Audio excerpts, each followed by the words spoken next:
pernah ngerasa kayak ada yang ngeliatin lu dari belakang? Hah?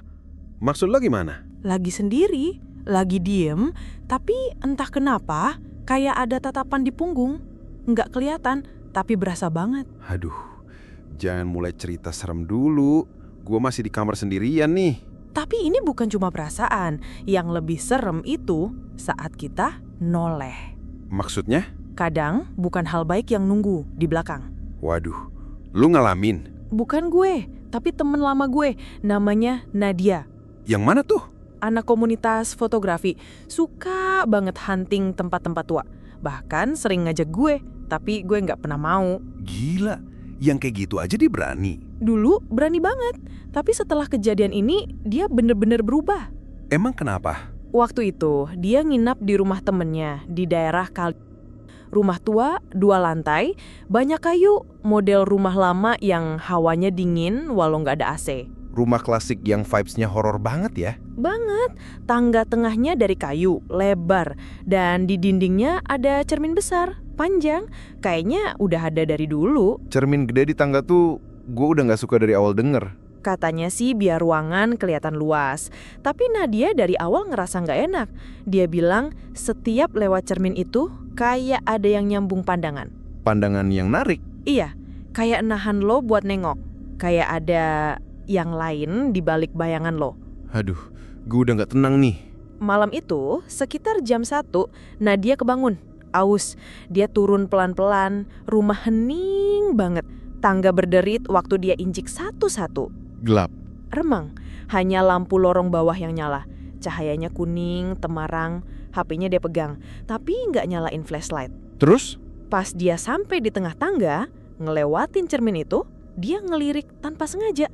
Dan dia lihat bayangan lain. Bukan bayangannya sendiri? Enggak, bayangan itu lebih tinggi, tegap, tapi kepalanya nunduk dan rambutnya panjang. Waduh. Dia langsung nengok ke belakang, kosong. Terus dia lihat lagi ke cermin. Bayangan itu masih di sana, tapi mulai geser, kayak pelan-pelan mendekat. Serius? Nah dia buru-buru turun, ambil air di dapur. Tangan udah gemeteran, tapi dia tahan. Gila sih itu. Waktu balik naik, dia udah agak tenang. Tapi pas sampai di anak tangga ke-7, dia dengar suara nafas dari belakang. Pelan, berat, ritmenya lambat. Seolah bukan nafas manusia. Ya ampun. Dia diem, badannya kaku, tangannya dingin. Tapi suara itu makin jelas. Dan ada bisikan satu kata, jangan. Gila. Terus dia? Dia sempat mikir mau lari, tapi malah noleh. Dan itu kesalahan terbesar. Apa yang dia lihat? 2 anak tangga di bawahnya, ada sosok berdiri. Badannya tinggi, rambut panjang, tapi mukanya rata. Nggak ada mata, nggak ada mulut, nggak ada bentuk. Mukanya polos gitu? Iya, cuma kulit pucat, licin, kayak wajah manusia yang belum dikasih fitur. Tapi anehnya, sosok itu kayak bisa lihat dia. Gimana bisa? Nah dia ngerasa ditatap, walau mukanya kosong.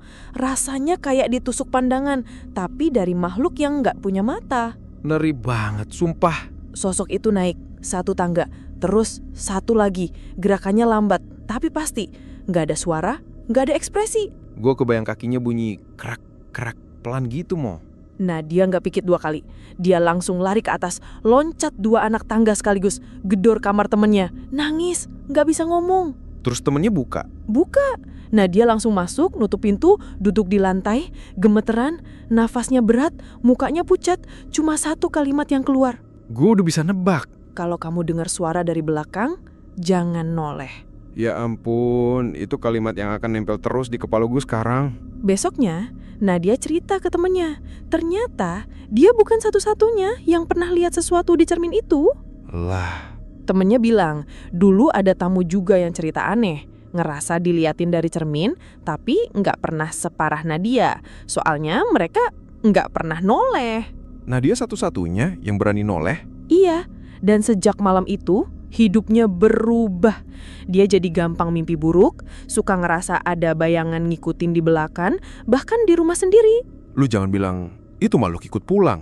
Nah, itu yang bakal gue ceritain di bagian berikutnya. Jadi lu bilang setelah kejadian itu gangguannya belum selesai? Belum, justru baru mulai.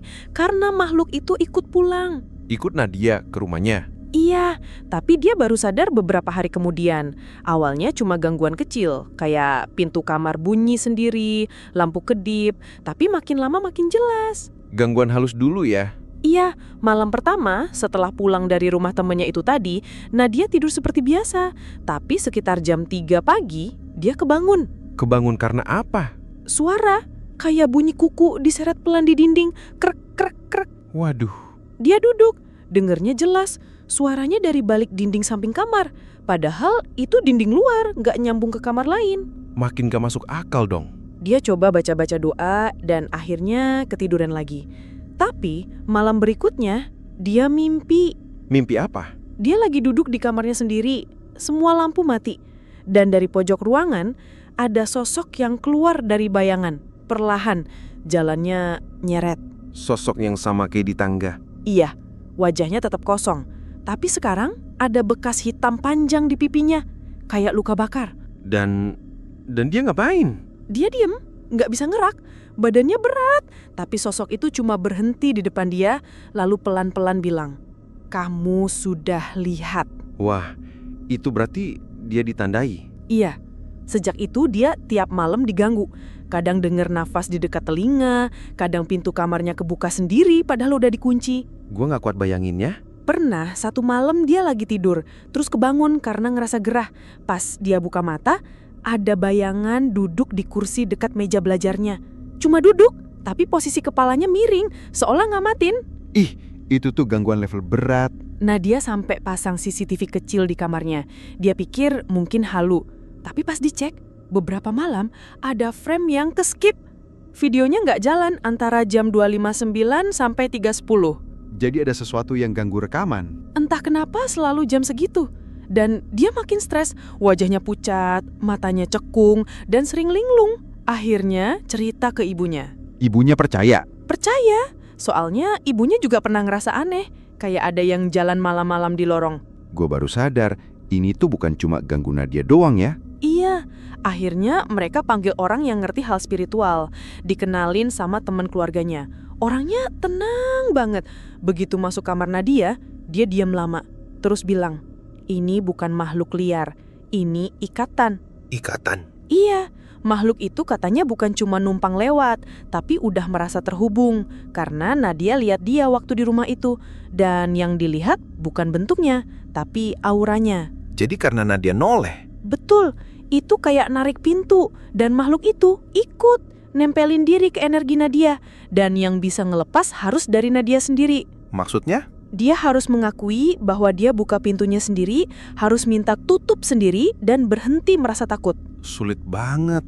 Soalnya makin takut makin kuat ya? Bener, malam itu dilakukan semacam pelepasan. Nadia disuruh hadap cermin kecil, ditaruh di tengah kamar, lampu dimatikan. Di depan cermin? Iya, dia diminta bilang, "Aku menolak tatapanmu. Aku menutup pintu yang kubuka sendiri." Wah, itu tuh gue gak habis untuk ngebayangin mo. Awalnya suaranya pelan, tapi tiba-tiba cermin itu retak, padahal nggak disentuh. Ya Tuhan. Dan tepat saat itu juga jendela kamar kebuka sendiri, angin dingin masuk. Tapi anehnya, setelah itu suasana jadi hening. Jadi gangguannya berhenti? Nggak langsung, tapi sejak malam itu nggak ada nafas di belakang, nggak ada suara kuku, nggak ada bayangan di kursi. Nah dia bisa tidur lagi? Bisa, tapi dia tetap jaga diri. Sekarang dia selalu tutup cermin sebelum tidur, nggak pernah taruh kursi kosong di kamar, dan yang paling penting, dia nggak pernah noleh kalau ngerasa ada yang berdiri di belakang. Wah ya, ini cerita tuh kayak pelajaran hidup juga ya. Iya, kadang rasa penasaran bisa jadi celah. Kita pikir cuma refleks kecil, cuma lihat ke belakang, tapi bisa jadi itu indatan buat sesuatu yang nggak seharusnya masuk. Gue jadi takut kalau tiba-tiba ada suara bisikan pas sendirian. Kalau sampai kejadian, lu tahu sekarang harus apa kan? Iya, gue nggak akan noleh. Gue tutup mata dan baca doa. Dan kalau bisa, jangan pernah tidur dengan cermin terbuka di kamar. Siap. Mulai malam ini, semua cermin gue tutupin kain. Bagus, karena kita nggak pernah tahu siapa yang ngelihat balik.